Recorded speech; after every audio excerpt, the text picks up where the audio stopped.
are mine now. You belong to me. Today we're going to play a new fun game. Hello and welcome to the Twin Peaks podcast. My name is Dan. G'day, my name's Nicole. Good day, Nicole. How are you? Yeah, good, mate. How are you doing? Wonderful. Wonderbar. Coming up in today's show, we have 3 sections. Anything goes, where we talk about nonsense, film stuff, our lives, etc. Nicole's doing a little dance that you can't see. Our main section is what is that hand waving? What's that? You didn't learn that in your dance classes, did you? It looks like a cat. Yeah. Release your inner cat, Nicole. This is going to a place that I didn't think it would. So the main part of our show is where we review the films we picked last week, and this week our theme is female directors. We'll be talking about You Are Never Really Here and The Farewell. And then the last bit is we'll talk about a film where someone gets stitched up and they have to watch that film. It's something they don't want to watch, blah, blah, blah. It's usually me, blah, blah, blah. I had to watch Glitter, Mariah Carey film. Yeah. Is it good? Oh, actually, wait. We'll get to section 3 and I'll get to hear your all review. About it. Yeah, we'll sizzle it. I saw earlier that you met a sheep. Yeah, our sheep are currently in our front yard at the moment. Dad moves them around the house throughout the year. And I was testing a stop motion, another Make-A-Wish style stop motion. Yeah. And it's in a photo frame. And all of a sudden the sheep come running up to me. And I'm like, you guys are usually scared of me. And they went up to the photo frame and started sniffing it. I was patting her as well. I was like, oh, you're not scared of me. This is actually kind of nice. She wanted to be a star. What the fuck are you doing with that tripod and your phone and stuff? Listen, don't film me. This is my bad side. You got any cows? No, we don't have any cows. We used to have cows. I almost got hit by a cow. Almost got hit by a cow? That's something I never thought I would hear. That's probably not the word. No, a cow almost ran me over. Yeah. God. Was it one cow or many cows? There was this one bitch, and I will say she's a bitch. She I was scared of feeding the cows at one point. This is like over a decade ago. And I went out and I gave them their feed. And she was coming up to me, and I was like, "Oh, no, it's all right." And then she started running after me. I was like, "Fuck this!" So I ran for the gate and closed the gate. I was like, "Well, I'm not going back out there anytime soon." I'm not scared of cows anymore. I am scared of chickens though. I don't go in our chicken coop. I remember this was also a while ago. I went to my mate's house and they had chickens roaming around in their backyard. I was like, "Oh, you got chickens." And we were just chatting, and I had these red heels on, and my mates were like, "Oh my god, oh my god!" I'm like, "What?" And the chicken was right next to my feet. I was like, "Oh shit!" And just ran away from them. Chickens, what? They were just admiring your red heels. They must have been. They were "Oh, I wonder if they'll fit." I wonder, is that my friend? Is that my cousin?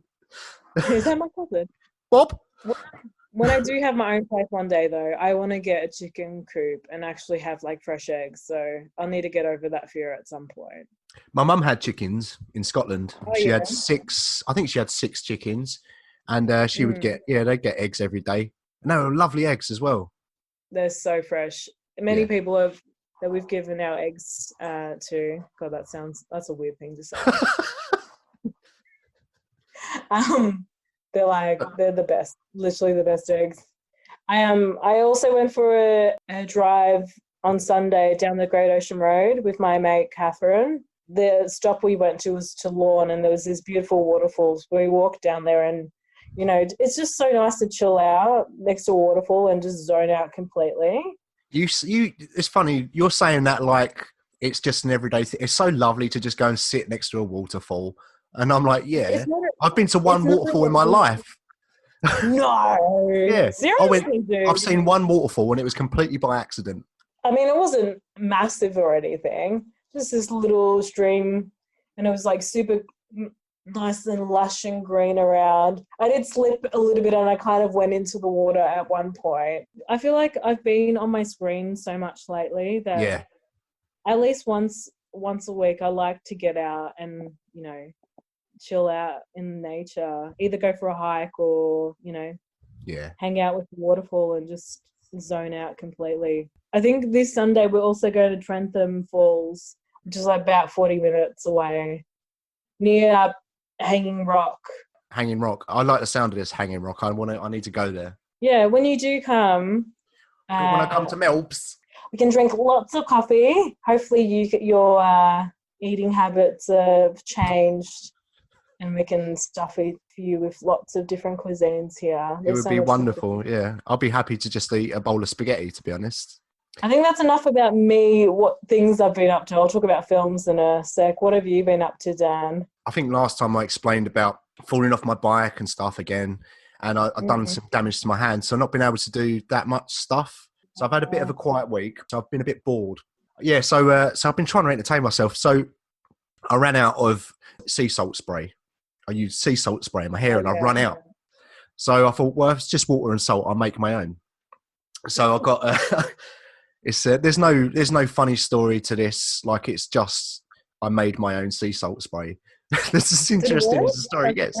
Yeah, it's all right. It's not as good as the stuff that you buy. So I've been putting more salt in it, but I mixed a bit of coconut oil with it, warm water, so it smells like my hair smells like salty coconuts.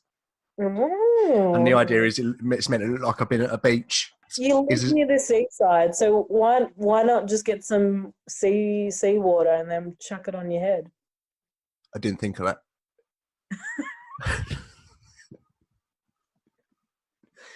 See, this is why we're friends. Like, I tell you what I'm doing and you tell me where I'm going wrong. That's why this dynamic works.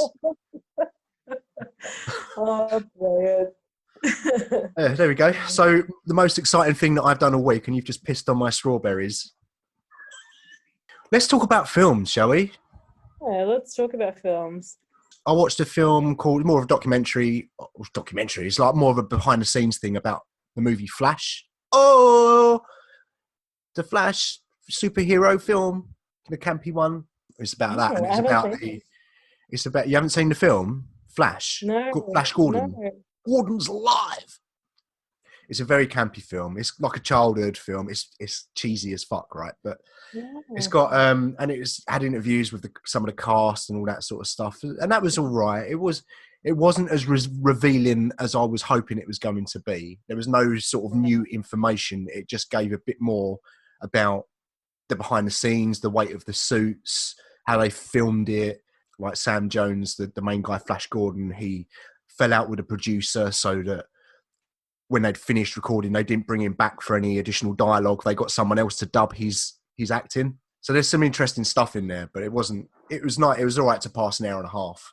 I watched a film called The High Life, which was directed by Claire Denis, which is Robert Pattinson in space, and he's like a prisoner, and he's got a daughter in space, and you can't really say much more about it because it gives away the plot. But it's a very cerebral, quiet film set in space.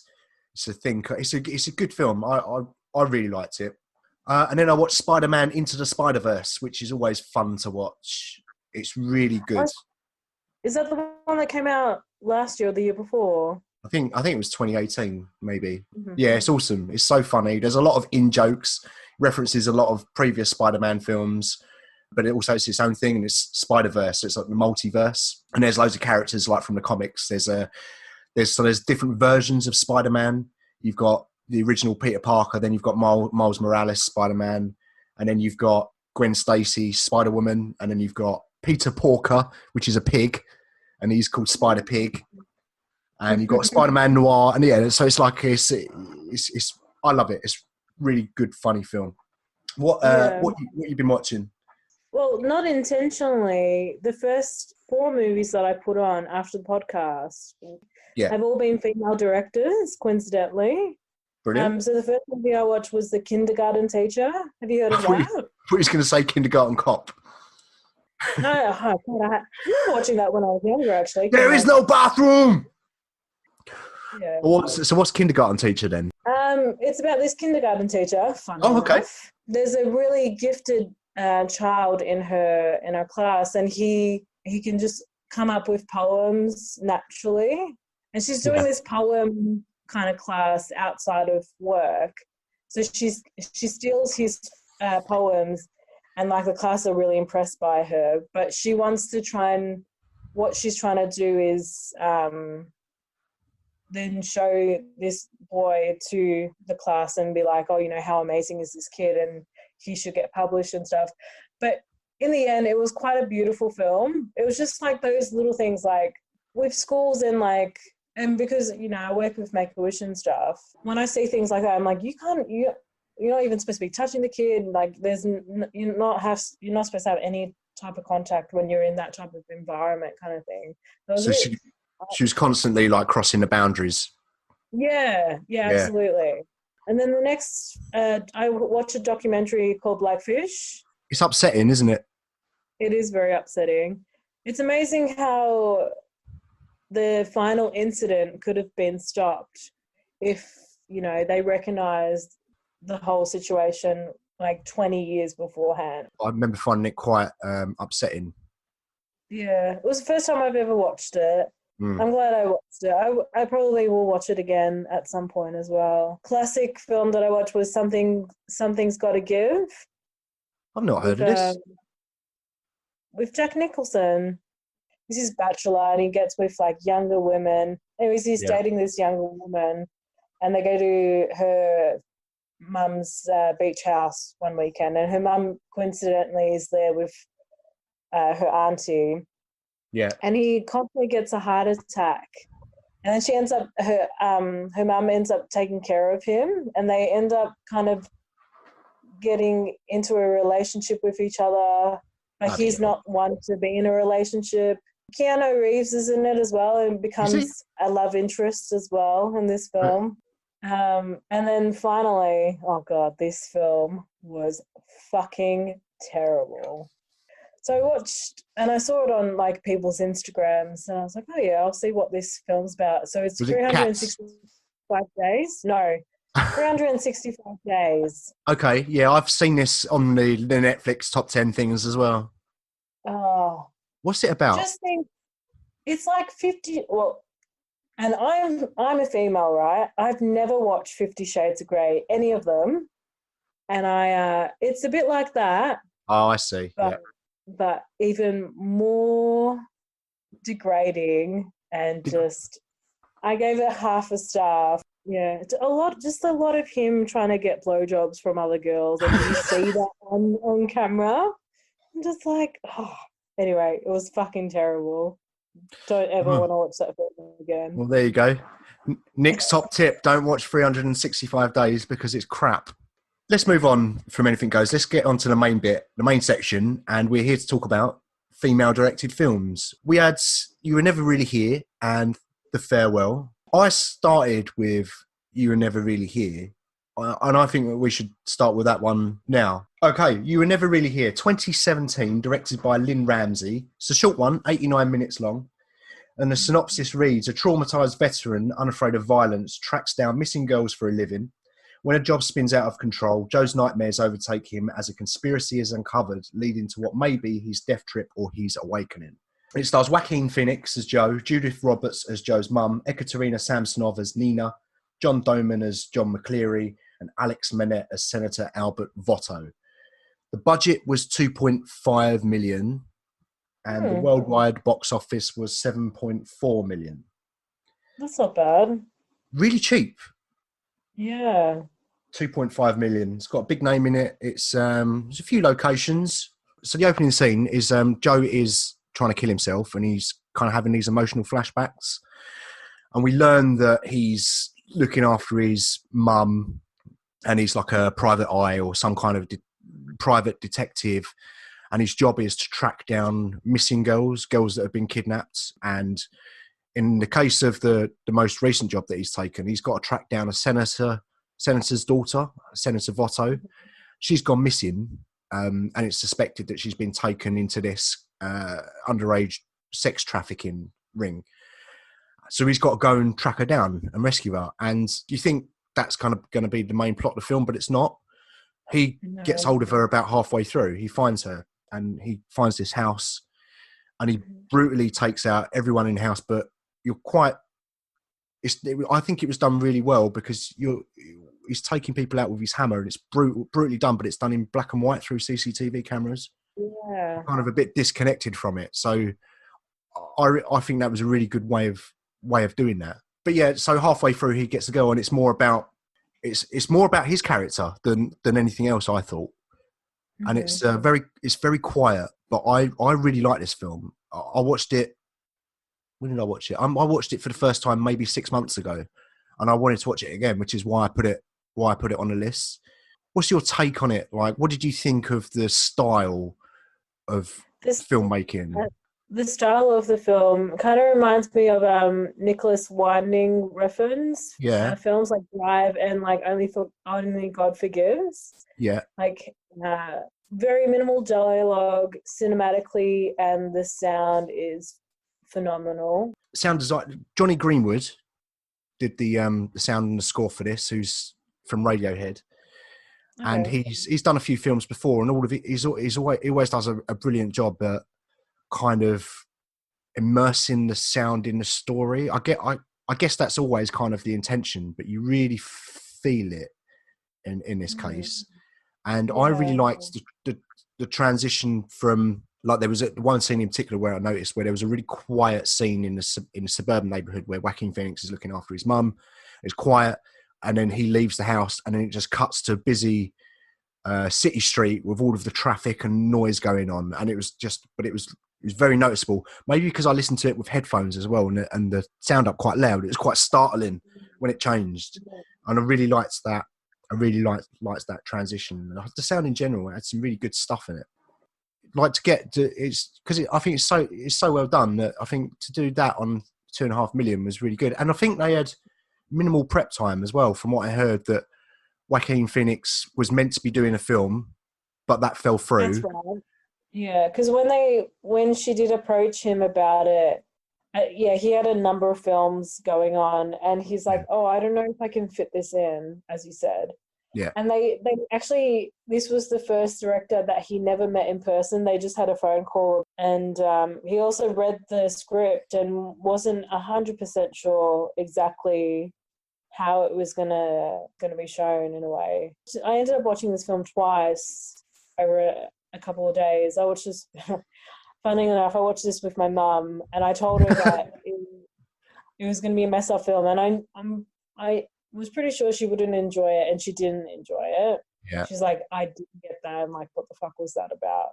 Yeah. And I also, like, after watching it twice, I needed to watch some like behind the scenes and find out exactly what was the story about, because I was a little bit confused at the end how he gets to the house and everyone is literally dead, and Nina she's eating some food, and I didn't pick it up at the end when I was watching it. She's eating the food, and it's the same knife that she kills the senator with. Yeah, it's not what you expect, particularly. Yeah. It kept me guessing the whole way through because, like I say, halfway through he rescues Nina, and you think, oh, well, where's it going to go from here? Because usually a film would build up to that, and that would be the final scene. So you had that really powerful scene with him rescuing her right in the middle, and I was thinking, where's it going to go? And then she gets taken back, and he's got to find her, and he's all this time battling his own trauma and his own demons, and his mother actually gets killed by these people that are taking the girls, and he takes her corpse, takes her body, and he's kind of no funeral. He doesn't arrange a funeral. He just dumps her in the lake, as you do. But he's also trying to kind of commit suicide at the same time. He puts her in the lake as well, and then as he's in the water, he keeps on getting these flashbacks about Nina, and he's now thinking, oh, maybe I've got a purpose of living if I find this girl. So that's why he gets rid of all the rocks in his jacket, and he comes up to the surface and finds her. That looked amazing, I thought. That underwater scene where he's dropping his mum, and then, like you say, the rocks come out, he takes the rocks out, and then he starts swimming up. It reminded me of Get Out, where he goes into the hypnotized world. I forget what it's called, but it's kind of looked similar. That imagery was really amazing, I thought. The final scene that they have in the end, In the diner. she walks off and then he it looks like he shoots himself. Yeah. And that everyone is normal, everyone's fine. And then even the waitress comes and have a nice day and puts the docket down. And then that line that Nina says it's a beautiful day outside. Yeah, so when she comes back, he's obviously still alive. So I guess, I don't know, that's it's the death of his old self, maybe, who knows, but yeah, that's, I mean, maybe reading too much into it, but that was what I was thinking, he's let go of that now.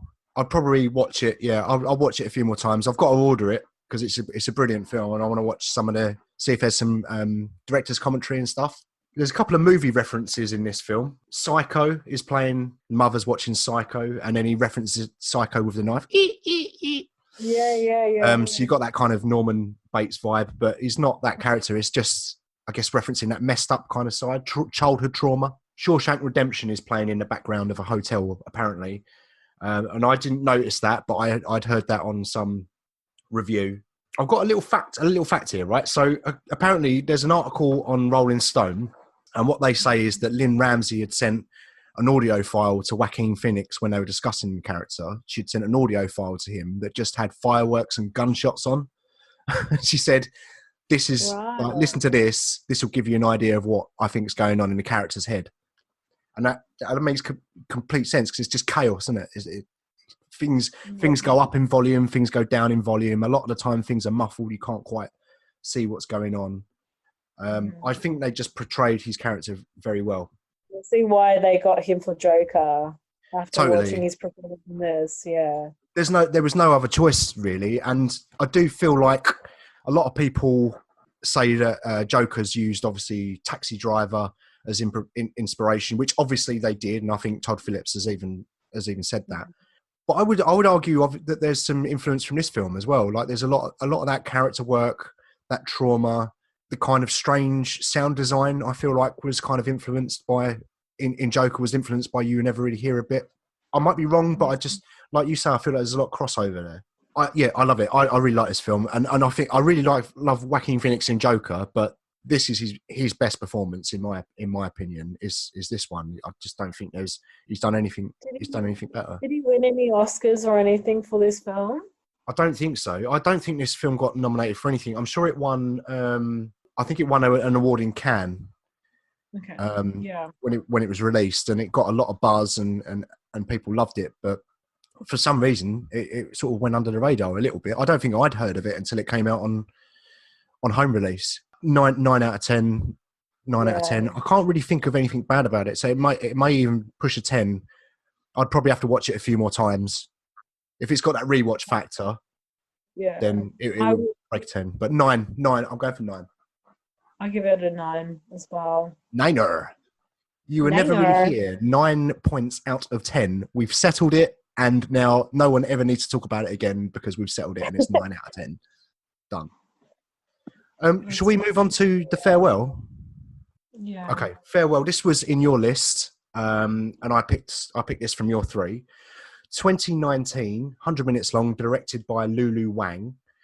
I'm going to read the synopsis quickly here. So, a headstrong Chinese-American woman returns to China when her beloved grandmother is given a terminal diagnosis.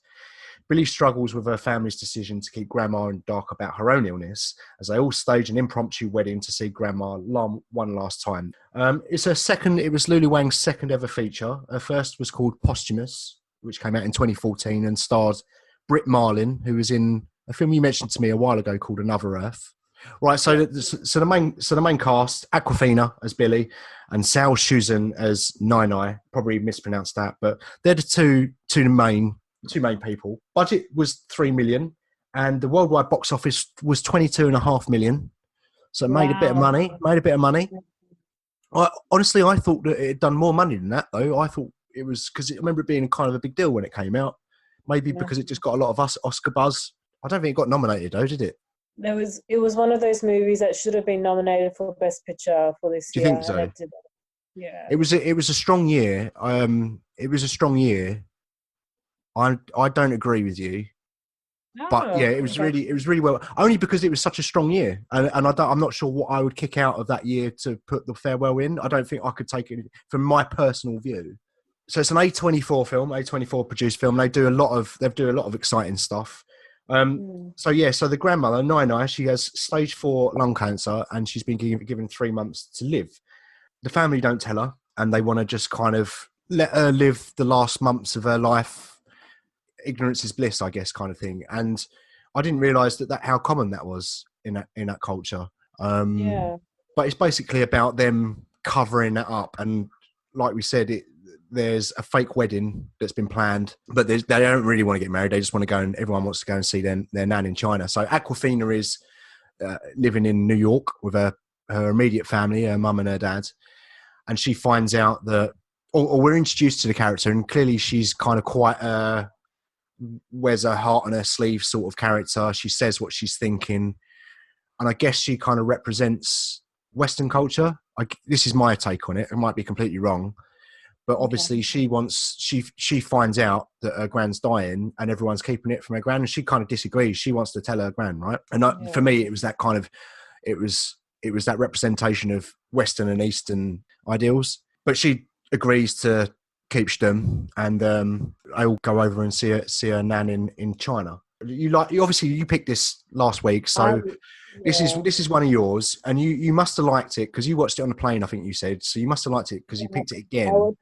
I watched this on the plane coming to Melbourne, and I actually got.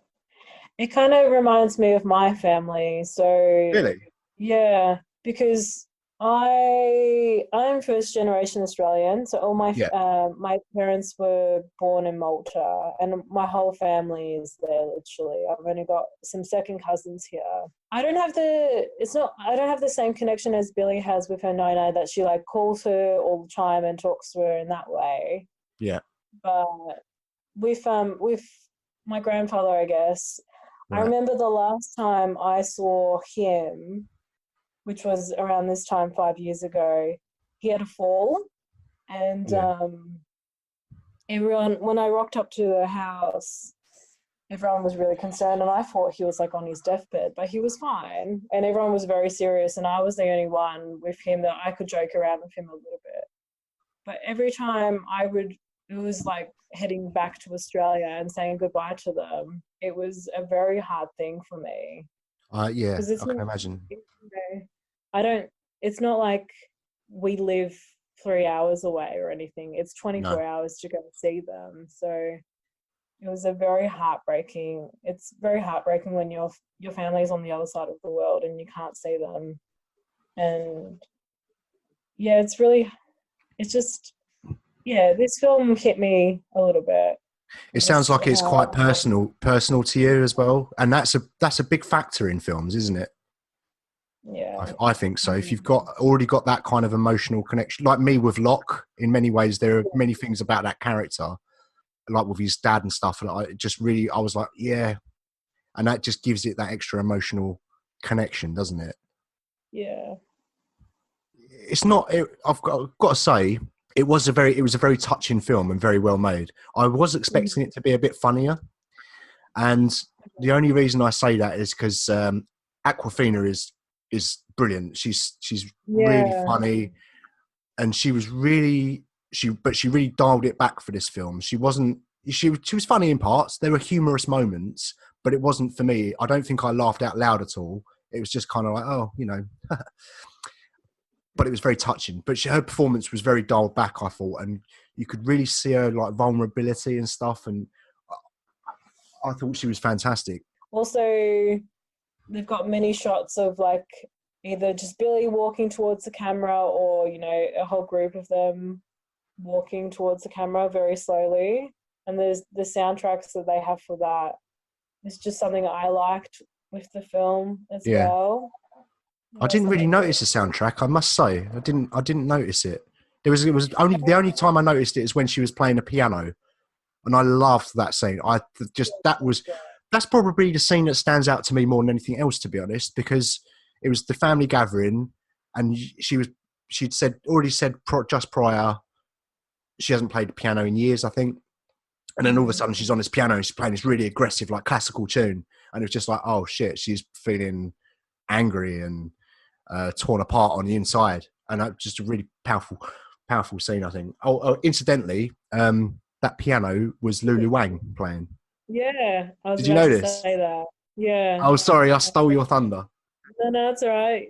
I tell a lie. It did make me laugh out loud. It was at the cemetery. They're going to visit the grandfather, Nine Eyes' dead husband. Obviously, he's dead. He's in the cemetery. And then Nine Eyes doing like, please, look after the family, look after Billy. And she does bow. And they do 3 bows. And then she's like, look after my sister. She's like, bows, does 3. And then I think they do it like 20 odd times or something. That made me laugh because she just kept doing the bows. I thought that scene was very good. It's probably the second most standout scene for me. The one scene that I really enjoy as well is when Billy's just arrived, and I think it's the next day, and her mum, her Nana is doing some like Tai Chi in the garden. Ha! Ha! Ha! Cool. Yeah. And yeah, that was brilliant.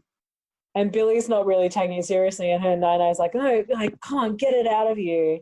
And then the final scene is of Billy. She just goes, ha! Yeah. And the next minute you see a clip of Nana, and she is still apparently alive after 6 years of being diagnosed with lung cancer. She's actually still here with us. Yeah, it's a true story. Obviously, I've got a real Nine-Eye in there, but it's Lulu Wang's Nine-Eye. It's actually her. This is about her own family, which I had no idea about. It's a very touching story. The real Nine-Eye obviously never found out about the cancer up until the point they were even making this film.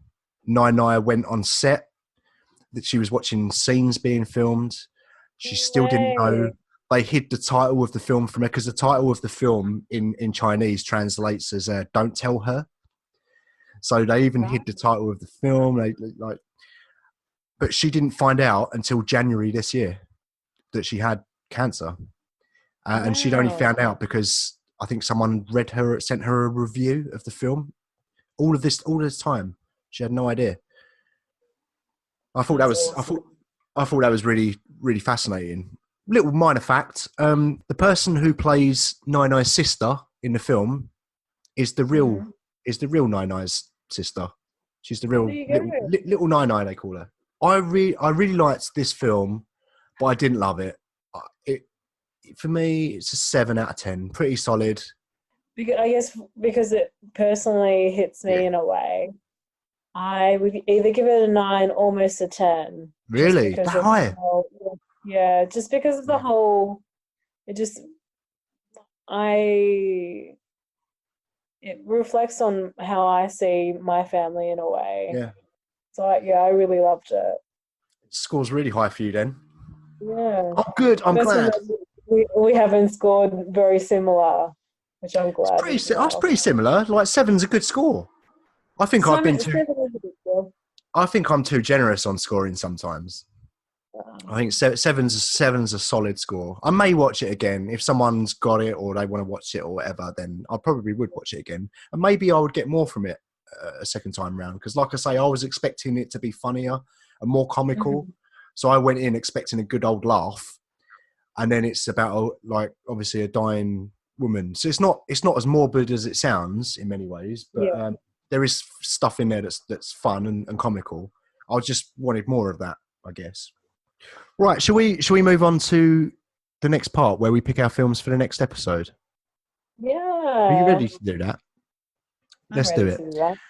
So in the next episode, I've chosen the theme this time, but it's very much based on one of our listeners on Instagram. They've got an account called film.foods, and obviously the account is about food in film. And we haven't done anything like that before, so I was thinking, let's do a theme based on that. So I didn't give you too much context, really. I just said, should we just do like food in film? So it's kind of open to interpretation. I've got a few picks. Yeah, I've got a solid 3. I also messaged film.foods, and I've got their recommendations, so I'll say that at the end. Have you used any of their recommendations? Well, I chose the films before they messaged me. Okay. But they have chosen one of the films that I've got on my list. I found this topic quite hard. I didn't feel like there was much to choose from. A lot of films have got food in them. Yeah. But I was trying to think, how is the food involved with the plot? Or is it, I was trying to find something that was more integral to the film itself. Mm-hmm. Otherwise, you could just pick Rush Hour where they eat a Chinese in a restaurant. I have got one like that. So Yeah, that's cool. I have got one like that. So I've got three. My first pick is Raw, 2016. What's the matter? I've chosen that as well. Oh no, you ain't, because I've got it. You got to choose another one. That's all right. I can go from other ones. Yeah, cool. All right, so we've got Raw. Next choice is Chef. Fuck off. So you've got Raw. You've got Raw and Chef. Yeah, that's all right. I've got some other options on my list. Swap them out. All right, fair enough. My last choice is Big Trouble in Little China, because the main character drives a truck that is called the Pork Chop Express. What are your other options? What are you going to go for, do you think? Yeah, because I would have originally had Chef and Raw. Yeah. The other one that is on my list is Toast. I'm now going to say that's my first pick. Okay. Toast. The 100-Foot Journey. And my third pick is a documentary, and it's called Jiro's Dream of Sushi. Okay, so it's taken us 4 years to come up with 6 films between us, but we've done it. And we've got, I picked Raw, Chef and Big Trouble in Little China, and you picked Toast, 100-Foot Journey and Jiro Dreams of Sushi. Do you know what you would knock out of mine? I will cut out Big Trouble in Little China. Okay. It looks like a pretty funny film though. To be Is honest, it's one of my favourite films of all time. I absolutely love this film. And I wasn't expecting you to choose it. It was sort of a bit of a joke. I was sort of struggling with other stuff to put on, to be honest. Big Trouble in Little China is gone. Toast, has that got Bradley Cooper in it? Toast. No, I think you're thinking of Burnt. I'm thinking of Burnt. Well, apparently, what I heard is there's going to be a crossover between the two, and they're going to call it Burnt Toast. Oh, brilliant! Well done. Yeah, there we go. That's it. I can go now. I'm going. The podcast is done. Right. I've got to knock one of yours out. Fuck it. I'm going for it. I'm knocking out Toast. Oh no. Okay. Cool. Why am I knocking it out? The other two just sounded more interesting to me. You sold them more. So we're now left with Raw and Chef in my list, and 100-Foot Journey and Jiro Dreams of Sushi in your list. Right. I'm going to read the synopsis for Raw. What are you hungry for? ? In Justine's family, everyone is a vet and a vegetarian. At 16, she's a gifted teen ready to take on her first year in vet school, where her older sister also studies. There, she gets no time to settle. Hazing starts right away. I don't know what that means. Justine is forced to eat raw meat for the first time in her life. Unexpected consequences emerge as her true self begins to form. So it's about a vegetarian that starts eating meat, and I suspect it's going to be a lot deeper psychologically than that. The picture looks dark. I just can't take my eyes off it. God, that sounds interesting. Okay, and that's Raw. Chef, 2014, directed by Jon Favreau. Again, haven't seen this. And here's the synopsis. Starting from scratch, never tasted so good. That's the tagline. When chef Cole Casper suddenly quits his job at a prominent Los Angeles restaurant after refusing to compromise his creative integrity for its controlling owner, he is left to figure out what's next. Finding himself in Miami, he teams up with his ex-wife, his friend, and his son to launch a food truck. Taken to the road, Chef Cole goes back to his roots to reignite his passion for the kitchen and a zest for life and love. Sounds a bit cheesy. I wish I'd read that before I chose it, to be honest. Okay, so The 100-Foot Journey, 2014 film. A wholesome, beautiful captures the aesthetics of food in his French location.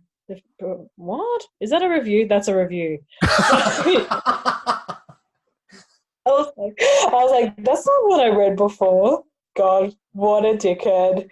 One sec. You There said we it. go. That's what I was like, that's not what I read before. Okay. A story centered around an Indian family who moved to France and opened a restaurant across the street from a Michelin star French restaurant. So that's a 100-foot journey. That was made in 2014. Yeah. Helen Mirren is in it. Helen Mirren's in it. Yeah. Joe might get an extra few points for that. Yeah. I'm just writing that down. Helen Mirren. She's from my hometown. Is she? Yeah, she's from Leon-C. I got a lot of respect for her. I love her. I think she's fantastic. Yeah, she's great. Jiro dreams of sushi. Jiro dreams of sushi is about a man that dreams of fish. That's like the picture on Letterboxd is literally a fish being opened up. I'm sorry, what do you mean? Opened up in what way? Like Sexually? cut open. Oh, no, right. It's a bit dark, isn't it? I was thinking it was going to be a sequel to The Shape of Water. Yeah, exactly what that's gonna be. I kind of want to watch that film in a way, Shape of Water. Oh, I'm not interested in watching that at all. Yeah, Stitcher. No, yeah, that would be a good one. Jiro Dreams of Sushi, 2011 film, directed by David Glebe. Revered sushi chef Jiro Ono strives for perfection in his work, while his eldest son has trouble living up to his father's legacy. And it's a documentary. Okay. So we've got a feature and a documentary left in yours. All right, I'm going to go for Helen Mirren. 100-Foot Journey. Awesome. We're keeping that. What are you thinking? What are you leaning towards? What's your thought process? What's your process? Tell me about your process. What is it? Like every journalist has said to every actor ever. What are you wearing? Tell me what you're wearing. That's what every fucking woman actress gets. Back to films. Yeah. I love Chef, but you did think it was a bit cheesy. Yeah. So, and the 100-Foot Journey seems like a really nice, just like an easy film to watch. And okay. I think I'm gonna not choose Chef and go something a bit dark and a little bit raw and go with Raw. If you know what I mean. You're going to keep in Raw on the basis of that's a bit dark, and 100-Foot Journey might be a bit more uplifting. Is that what you're trying to? Yeah, I think so. And I've also seen your thought process. That is my thought process. If you choose Gyro's Journey of Sushi, I think I would have went the other way around. Okay. Potentially. Great, we've done it then. So next episode will be our food in films, film food, whatever we end up calling it, episode. And the two films we've chosen are Raw and 100-Foot Journey. And I haven't seen either of them. So I shall have to be paying close attention this time, like I always do. Yeah. I don't do my knitting that much. You just going to focus on Helen Mirren? I'll probably be focusing on Helen Mirren quite a lot, yeah. I mentioned before that I messaged film.foods and yeah. I asked them what they would have chosen if, you know how in episode 15 I chose you and Albert, I chose 3 films each for you. Yes. And 3 for Albert. I asked them that question, but instead of that, they gave me a list of movies, which is fantastic. Go on, what you got? Films that they would have chosen or picks that they like is Tampopo, which is a 1985 film, Japanese film which inspired their account, apparently. Brilliant. Quentin Tarantino's film Pulp Fiction, obviously because of like the diner burger scene. Nice choice. The big Kaluna burger they mentioned. Chef. Okay. Yep.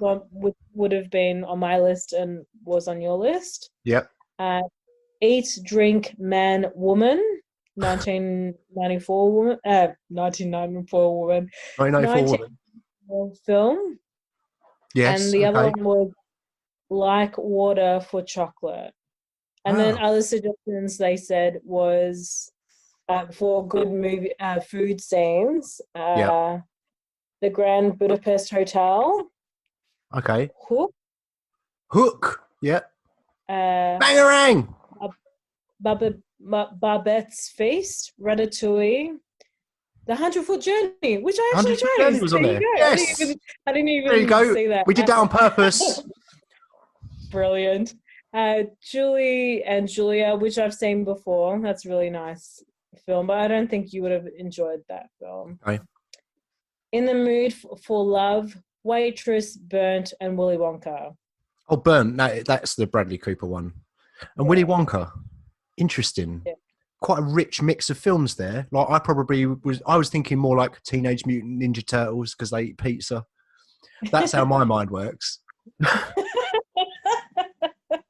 I saw on actually a post that they did. They had a shot of the Matrix with the two different pills. Yeah. And someone commented on that post saying, "Oh, our pills are food now," and they're like, "Yeah, they could be." Well, yeah, technically you digest them, don't you? I'd count it. Brilliant. Well, thanks for those suggestions. Film foods in Oz. Thanks for your account. And so next episode will be our food in films episode. So should we move on to the last part of the show, which is Stitch Up? And last time we tossed a coin and I lost and I had to watch Glitter. And Glitter is a film that's got Mariah Carey in it. And you've really stitched me up. That's the name of the bit in the show, right? It's called Stitch Up. But you've really taken it to a new level. Last week with Cats, and then this week, I think it's the worst 2-week on the bounce films that I've watched ever in my life. Glitter, 2001, directed by Vondi Curtis Hall.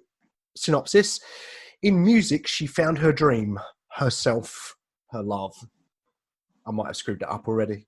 A young woman is catapulted into pop stardom with her already famous DJ boyfriend calling the shots. So, Mariah Carey, I've never seen her act in anything, including this film.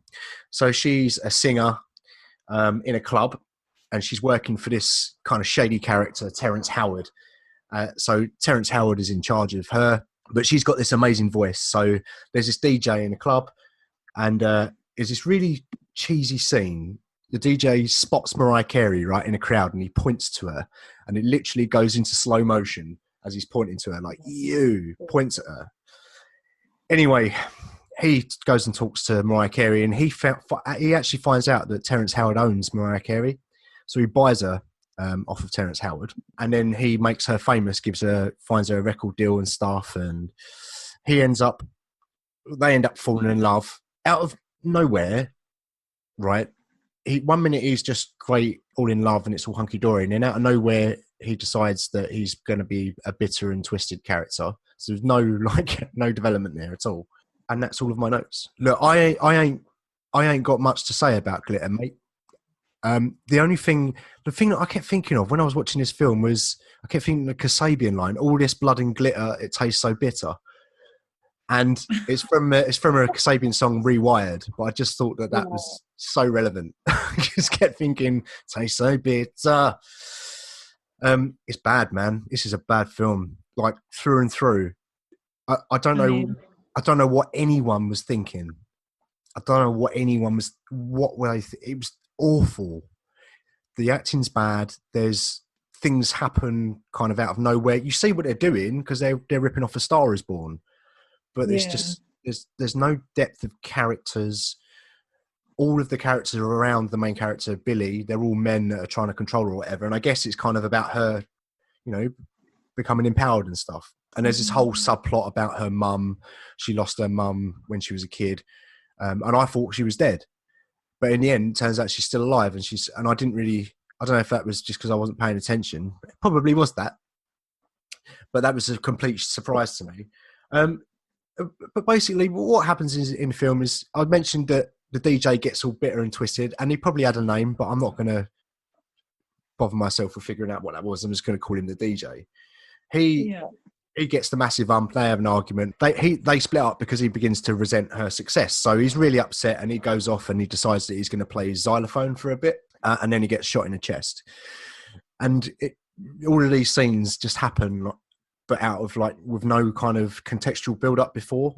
There are scenes where he's crying and he's playing a piano, and it's pretty hilarious. There's a scene where he's wearing a black vest and like a gold chain and some sunglasses, and that's pretty hilarious as well. I've written my final thought on the film is cheese on toast bollocks. Cheese I think on toast bollocks. I love that. I'm going to use that more often. I'm going to put that on my letterbox for this film. Just cheese on toast bollocks. It sums it up perfectly. It's the cheesiest film you can ever see. You can ever watch. I would rather wear a toe ring for a year than have to watch this film again. I would rather watch this than Cats, though, I have to say, because this is funny. This is the sort of film that you could sit around with your mates and watch it because of how monumentally shit it is. Like almost to the room, not quite on the, in the room where they've got, the stories, they've got pictures of spoons in the background because and he's that throwing spoons and stuff. Yeah. But this is almost at that level. It really is. Pretty fucking hilarious if you watch it with your mates, not on your own. Right, let's. Shall we move on? Because I'm sick of talking about Stitch Up now. Let's move on to the next bit where we find out who's watching Artemis Fowl. Last week we decided we're gonna, instead of picking a film each, we decided we're just gonna pick one film between us, and it's either gonna be me or you that watches this gem, this nugget that seems to have appeared out of the ether and just landed in everyone's subscription box. One of us. I'm curious to see how shit it. Well, yeah. I'm not saying that I want to watch it, but I just want to hear it. Just like Cats, like I want to hear how shit this film is actually. Right, let's have a look at these results then. So it went on Instagram yesterday, 24 hours. It's finished now. It actually ran its whole course. We had 12 votes this week. Well, that's not bad. Not bad. And 8 people voted for the loser. Yeah. So it was pretty, I know exactly who's fucking watching this. So it's a landslide. It's a landslide. Nicole, but everyone wants you to watch Artemis Fowl, mate. They're sick of hearing me talk about Cats, and they're probably like, "Oh, let's give Dan a week off. Let's get Nicole to watch the job." Yeah, and I appreciate that. Plus your followers on your Instagram. Who did Film.Foods vote for? Pretty sure they voted for me. Yep, you're right. Yeah. Dimitri voted for you as well. Bastard. I voted for you. Yeah, I voted twice for you. Were there just 2 votes that I did, and that's it? Yeah, no, there were 4 votes in total, and you were 2 of them. Brilliant. There we go, Artemis Fowl. I can't wait to hear what you think of Artemis Fowl. Have you got a film in mind for next time then? For the next poll? No, not. I am looking. I'm on my list of films for you. All right. Well, I'm putting a musical ban on it for this week. For the rest of time. No, you can't do that. I know what I'm choosing for you. It's called The Fanatic. The Fanatic stars John Travolta. Okay. It's directed by Fred Durst, the bloke from Limp Bizkit, and it's again. I've not seen it, but it sounds like it's one of those. It's so bad, it's almost funny. Okay. I don't know. It might just be a poor taste film. Who knows? But I want to see what it's like, and I don't want to watch it. So hopefully, you will have to watch it. The Fanatic. I was going to choose a Disney film, but then you've also said no musical. I've given you music-based films the past couple of times, so I will give you a break on that. I'm gonna go. Okay, this is also a film that I kind of want to I'm almost tempted to watch it myself, but if you get to watch it on Stitcher, brilliant, because then I don't have Okay. to watch it. There's been a lot of shit reviews for this as well. Right. So Fantasy Island. Fantasy Island. Okay, right. So you've chosen for me Fantasy Island, and I've chosen for you The Fanatic. We've done it. So 20 hours later. 20 hours later, yeah. But we got there in the end. We always do. We always get there in the end, don't we? Yeah. Yeah. What are we like- doing? I'm just trapped in this shit joke bubble. I can't get out of it. Constant. Have you my life. eaten something, Dan? I had an egg. Right. Oh, So that's it. So we've done this episode. It was two films directed by females. Next time is our food-based episode, and we'll be watching Raw and 100 Foot Journey. You're going to be watching Artemis Fowl. So that about wraps it up then. So if you want to catch up with me, I'm on Instagram at flick.face, on Twitter at flick_face. If you want to email us, email at twinpixpod@gmail.com. Where can we see you on the internet? you can find me on the Instagrams On the at grams. Nika Creative. Or if you want to see my personal Insta, you can check me out on Chikanika. See all my little nature walks that I've been on lately. All your nature walks with your sheep. Your sheeps. Yes. Nature walks in the garden. Yeah. Yep. I live on a farm. I might as well just sit outside all day, and I'll be like, yep, Why back not? to nature. Why not? I'll be milking those cows. I know you haven't got cows. I mean a metaphorical cow, like an imaginary cow. Have you got imaginary cows? Yeah, that's what I would do. Milk an imaginary cow. You just have to tease it out. You just have to tease it out. Right, let's finish this because this is going into a weird place. I'm going to go off to play my computer games now for a week. So I'll see you next week. See you next week. See you, mate. Bye. Bye. Bye.